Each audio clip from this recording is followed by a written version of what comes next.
Well, another social distancing homeless shelter opened up in Portland, and now a second hotel has made an agreement with the county to take in families who are sick and need to socially isolate. Jennifer Dowling live tonight with more on all this. Jennifer?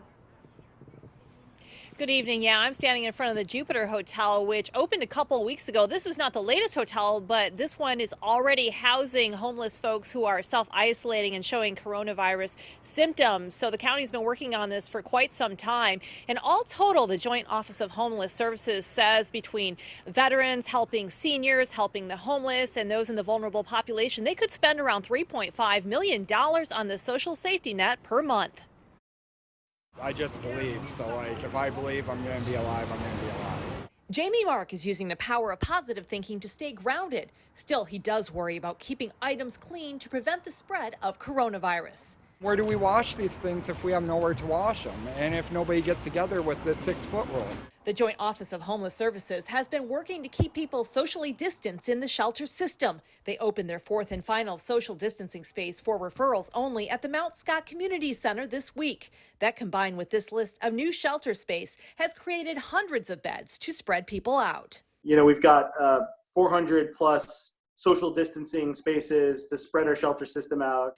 The Jupiter Hotel has also stepped in, providing 81 rooms for the homeless who need to isolate due to illness. 38 rooms are currently filled. Another Eastside hotel also just agreed to offer 40 rooms that can house sick families. That demand has not been overwhelming, which is a good sign, I think, for our system right now. As for costs, they are creeping up. For instance, the Joint Office of Homeless Services says all 81 rooms are being leased at the Jupiter Hotel, whether full or not, at $79 a night. That equals around $6,000 per night total.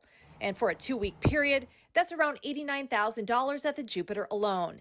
Dennis says costs for all the safety net programs in total are running an estimated $3.5 million per month. And maybe we won't need to spend all of that if we don't need to open an additional motel setting. You know, that $3.5 million assumes full operations, and it assumes a few dozen more motel rooms actually than we currently have. But we're looking at our contingency funding to work through that. And that $1 million price tag per month also includes things like meals for those who may be vulnerable or almost homeless. It doesn't just include those who are currently homeless on the street right now. It also includes getting supplies like hand sanitizers and tarps and sleeping bags for those on the street and giving them to the outreach workers to give to those in the street community. So there's a lot going on. The Joint Office of Homeless Service saying they're going to try to get some reimbursement for all these expenses from the state government and the federal government. Back to you in the studio. Jennifer Dowling live for us. Thank you. We also